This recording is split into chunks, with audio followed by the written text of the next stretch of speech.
Hello everyone, I'm Seth, this is Acquired Salary. In today's video, I'm going to discuss and react to why job listing qualifications just feel outright absurd. Before we get into it, if you're new here, welcome. If you're returning, welcome back.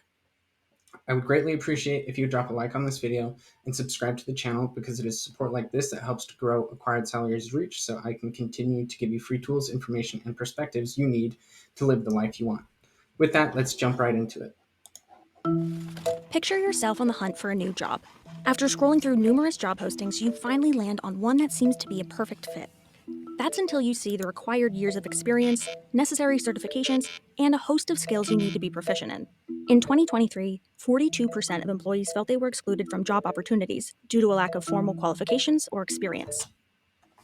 All the while, all these companies are complaining about, there's a skills gap, yet they're looking for hyper specific skills, not transferable skills.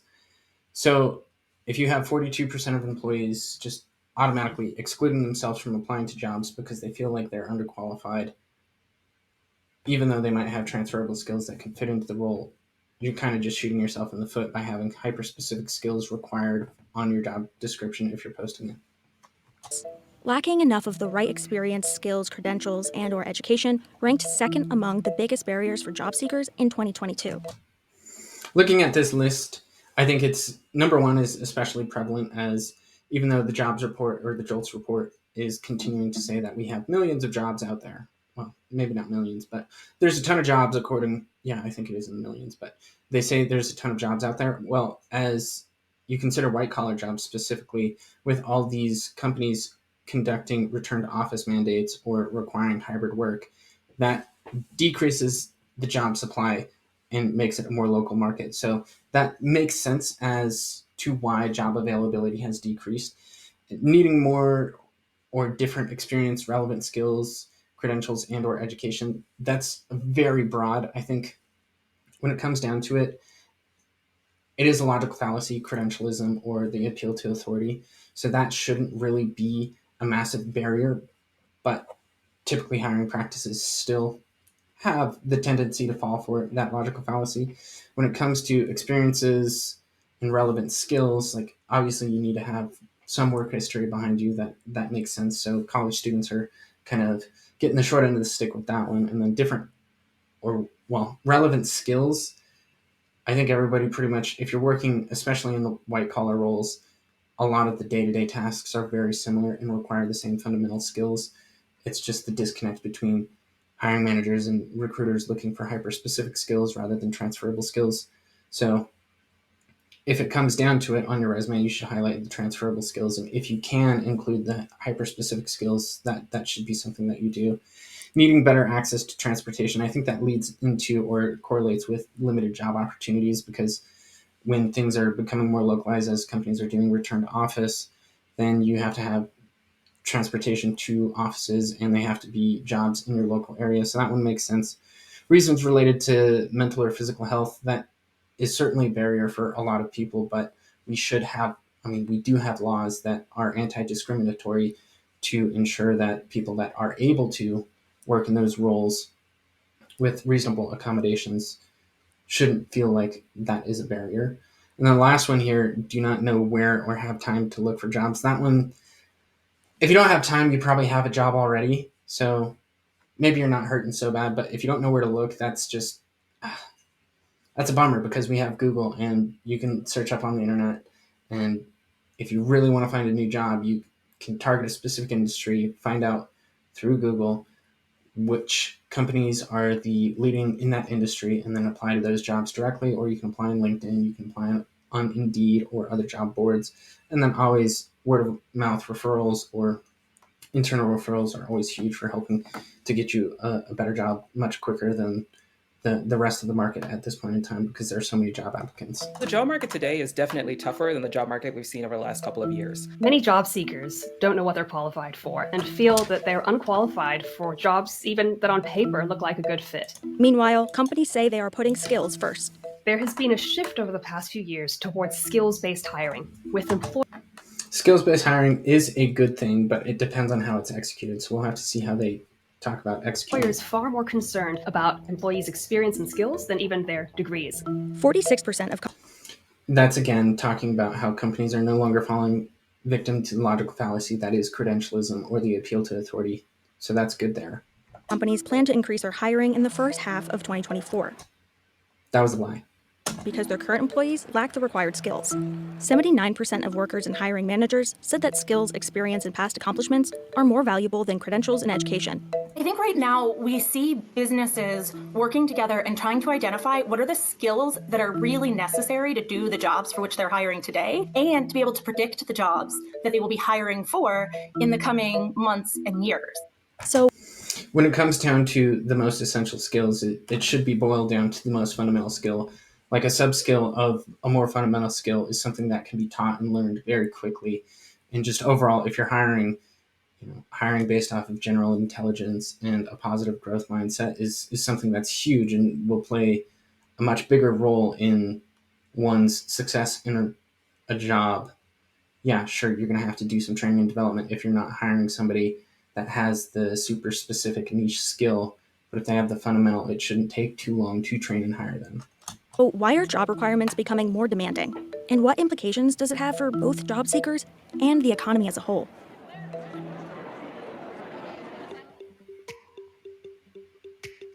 The U.S. labor market has cooled in recent months because overall economic activity has cooled. We had a big bout of inflation, and the Fed raised interest rates to slow down the economy to allow supply to catch up. Even as the Federal Reserve is lowering interest rates right now, they are still in restrictive territory, which is certainly impacting the job market, because I'm of the opinion that even though the jobs numbers say things are good, unemployment numbers are not looking so great, and the jobs report actually does consider, even though the Fed denies it, they do consider ghost jobs, which I think is, at this point in time, we have quite a bit of evidence to show that there are quite a few ghost jobs out there, which is inflating the number of open jobs. As a result, the labor market has slowed down as well. Hiring rates in the U.S. have dipped to 3.5% in March 2024, following heights during and after the pandemic. Total job postings declined more than 15% at the end of 2023 compared to the. And that's a 15% decrease, excluding the consideration of ghost jobs, which, just based off of anecdotal experience, the number of ghost jobs has increased. So the true decrease in the number of jobs being posted is probably much more significant than that. The year prior. There was one open job for every active applicant on LinkedIn in 2022. By the following year, that ratio turned to one job for every 2 active applicants. When there are more candidates. So going from a 1-to-1 and a 1-to-2, just it's a 100% increase in the difficulty to find a job. And that's not good if you're looking for a job. On the market looking for jobs and less jobs out there, the job market becomes more competitive for job seekers. But for employers, that means they get their pick of talent. If a job says that it requires no experience, but 100 people apply and many of them do have experience, well, of course. Who are they going to hire? The person with experience. It's social proof if you've had a job in the past and you have experience specifically in this specific role they're targeting. Of course, the employer is going to take the person with the most experience. We also are in a high. They're not always going to take the person with the most experience, because that can be considered a flight risk. I have another video that I'm going to publish later this week as it relates to a very specific interview and hiring experience. But from that standpoint, I know I was in competition with a PhD candidate that had over 10 years of experience, all for a job that only had a requirement of 2 years of experience. So when you're on that side of having more than 10 years of experience, you can be considered a flight risk, especially if she was unemployed. From that standpoint, she might just be desperate to get a job, and she might jump ship in a few months just because that was the first job that she was offered, and a better offer might come in as the job market starts to turn around. So from that standpoint, it's a balance of risk. You can be the best candidate for a role, and you can be the most competent in the technical skills that they need.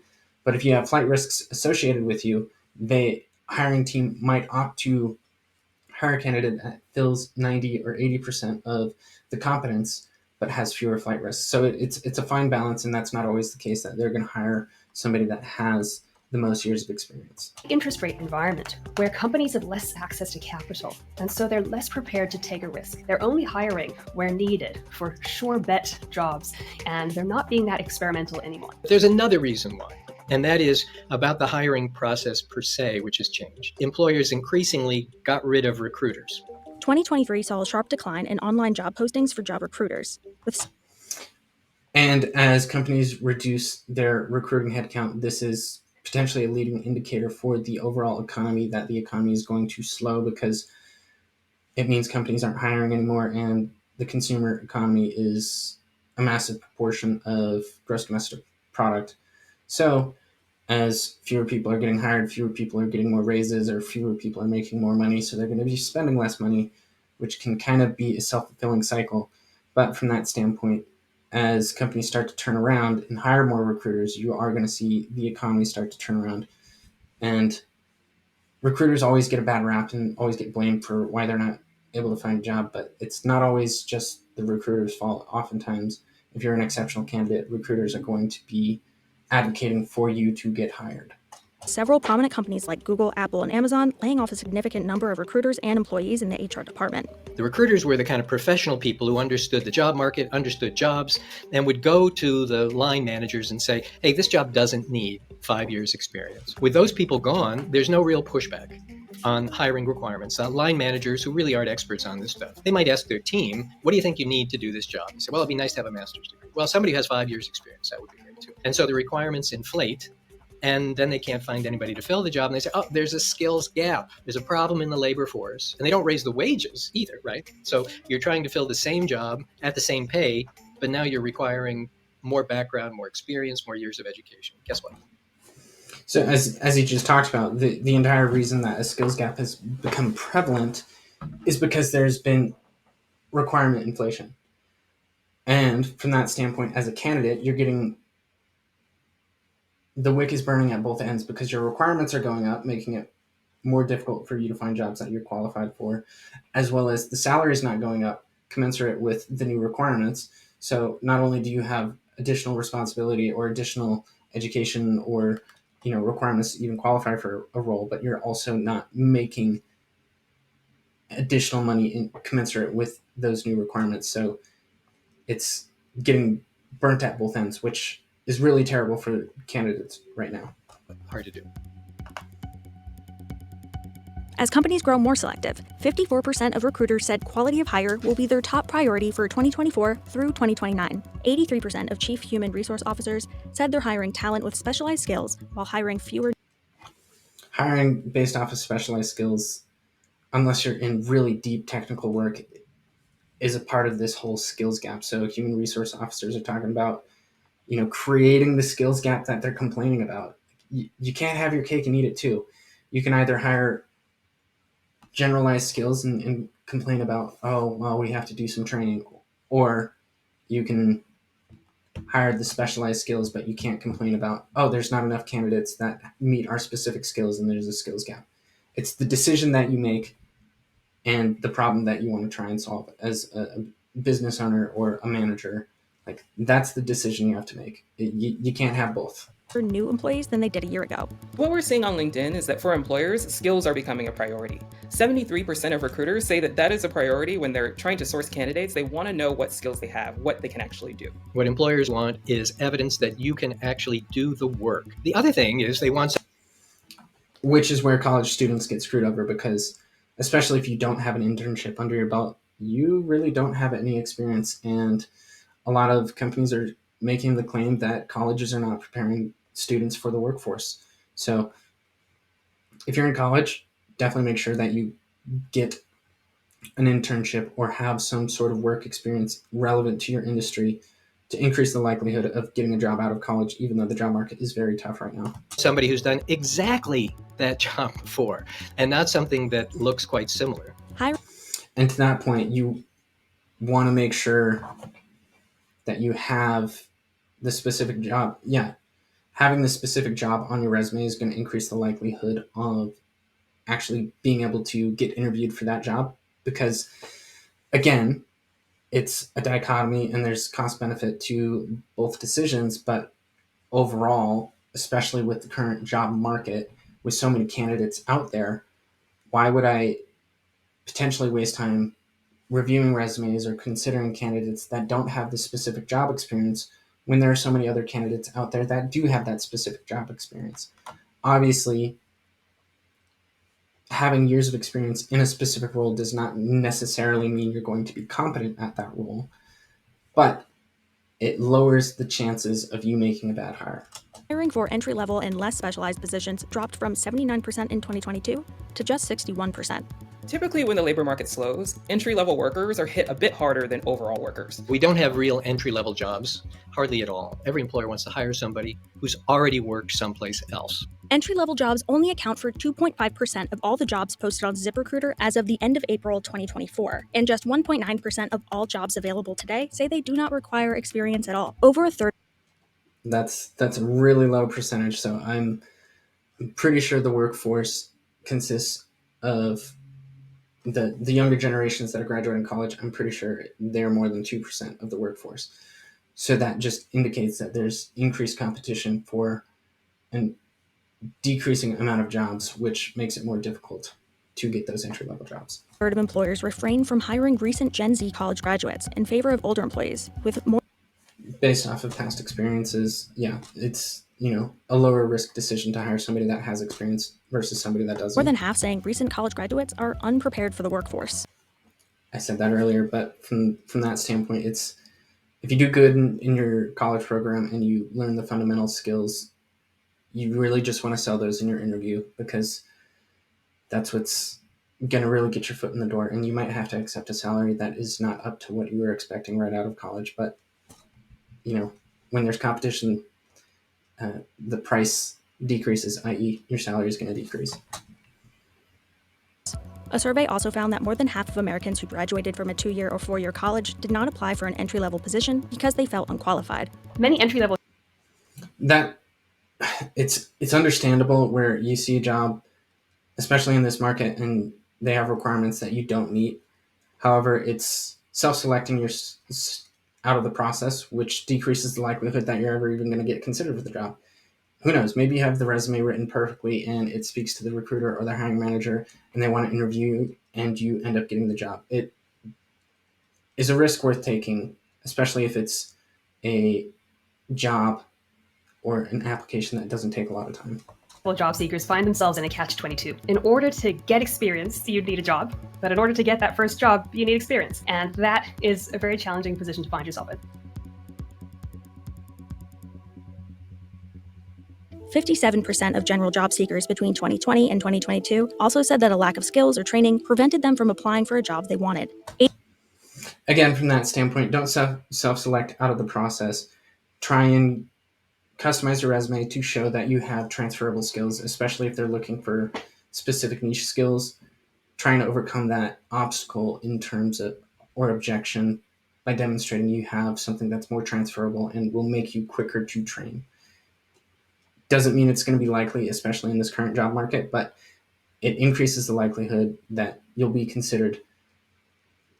And that's what you need to do if you're especially in search of a job right now. 84% of unemployed workers said they are interested in more opportunities to learn more skills. The United States does not have a robust system that enables us to support the kind of upskilling and training that workers need throughout their career in order to advance. The federal government spends very little and has little control over education and on training too. There are some pretty big training programs the federal government pays for, but it's not really where the action is. It's state and local governments. And those have been squeezed, and in many states, they're squeezing everything down, less and less spending. OECD countries. So from that standpoint, it is great that we have our state and local governments as well as federal government with these programs to help you get a job, but the funding decreasing is not going to increase the quality of the work that they're doing, unfortunately. Obviously, this leaves a gap in the marketplace. So what should be done? Well, what is being done is that private companies are having to take on the burden of training and developing employees and implementing those training programs to close those skill gaps. And if you're a company that wants to continue to innovate, that's something that you just have to do. But not every company does it. On average spent 0.11% of their GDP on training their workers in 2021. In comparison, the US spent only 0.03% of their GDP on job training. One of the reasons we may not see as much on-the-job training in the US as we see in other countries is that we rely on the private sector to do a lot of our training. The employers have largely given up on training, particularly compared to where they were 30 or 40 years ago. And it's all because somebody will work at a company, get the training, and then jump to a different job that's going to pay them a higher salary, especially if it's early on entry level. You'll get the training, you'll get the experience, and then you have that social proof of like, I can work in a job, and you're more likely to jump to a different company because you can get a much bigger raise doing that, even though it's much more difficult now in today's current economy. But overall, it is kind of the basic problem there. Well, the way to solve that is by making sure you have the proper incentives. So you can add some contractual obligation to, oh, you have to stay at the company this amount of time if we've invested this much into training and developing you. And that's one way to overcome this problem, which not a lot of companies seem to do. I know there are some companies out there that do it, but you have to have some strings attached, and that'll incentivize employees to stay so that you don't train your competition, because as soon as you finish training, they jump to a different company or your competitor. They're not developing talent internally. They're looking outside to hire people rather than to promote them from within. And hiring people from outside versus within, again, it's a cost benefit, and hiring somebody from an outside increases the likelihood that they're going to bring in new innovative ideas from their different background and perspectives. But at the same time, it likely increases your employee churn because employees no longer see the opportunity to grow and promote internally.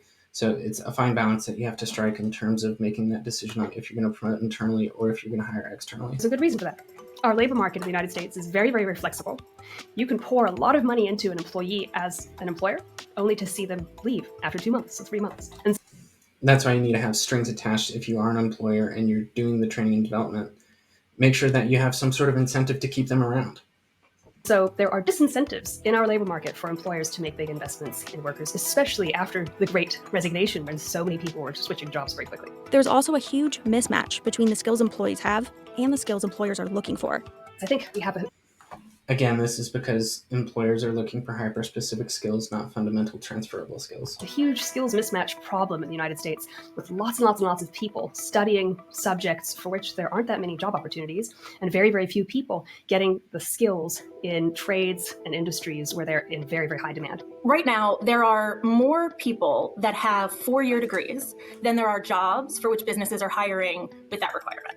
At the same time, there's But getting back to the beginning of this video, there is, even if you post a job that doesn't require a college degree, it doesn't mean that you're going to get hired for it, especially if half the applicants have bachelor's degrees or master's degrees. You're probably going to hire the person that has a bachelor's or master's.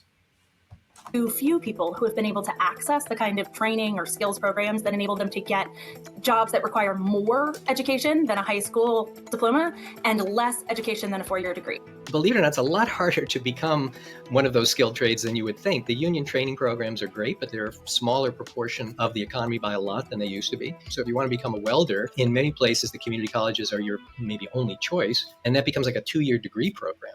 Community colleges don't, we think, cost that much, but if you don't have the money to pay for it, it's a burden. Jobs that require skills training are really the backbone of the economy. We saw this during the pandemic. We see it today still with transportation and the supply chain. And the businesses that hire these workers are creating jobs in our community and are really growing local economies.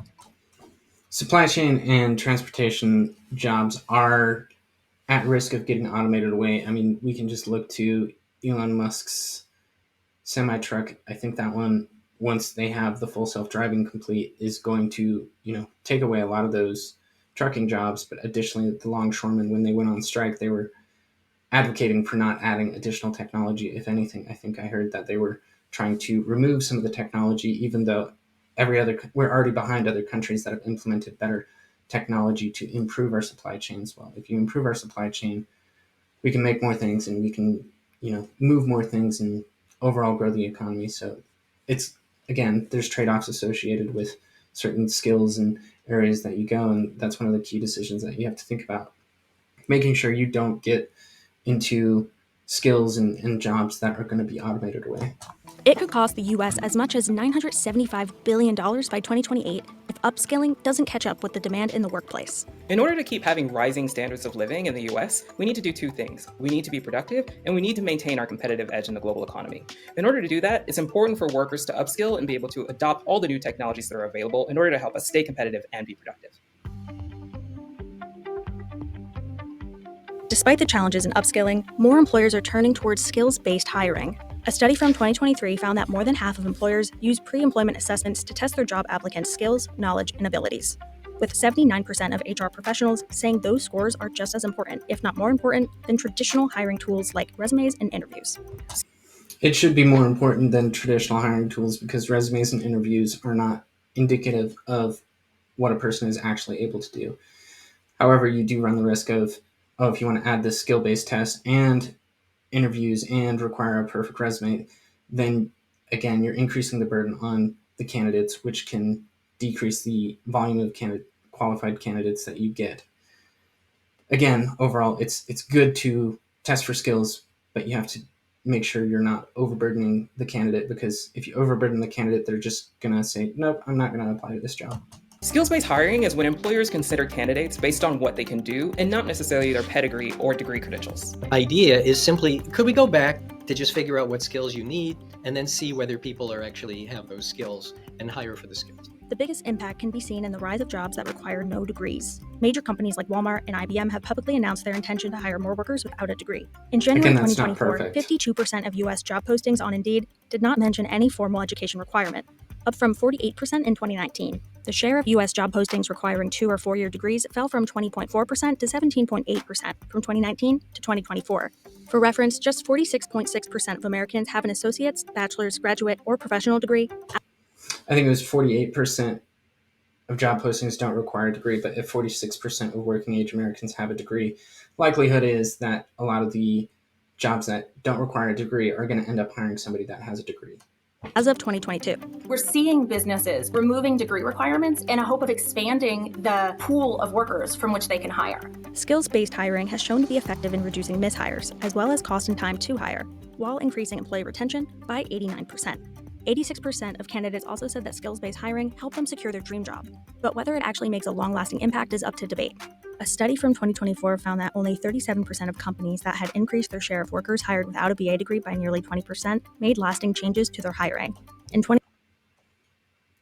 If it's not lasting in terms of implementation, then it's probably not working as well as they want, which means there's potentially other solutions that need to be explored. 2023, skills-based hiring provided new opportunities for less than 1 in 700 hires. That's It not a takes lot. time for a culture shift like that to funnel through the organization to every single hiring manager. So the top of an organization may choose one thing, but the actual hiring manager and interviewers and recruiters may still be doing something different. Experts say solving the issue of upskilling in the U.S. requires the role of policy. It should be a public policy concern because we have lots of young people who are skilled and ambitious and want to do things and can't crack that ceiling. And we have employers who frankly are making mistakes. They're just churning through people at sort of lower level jobs rather than trying to get somebody and develop them and hang on to them for a little bit. And they don't need to be huge economic shifts in how we're spending dollars. It needs to be relatively small investments that help companies come together and have conversations about how folks within one metro area or one rural part of a state are going to be training and developing the kind of workers that they need.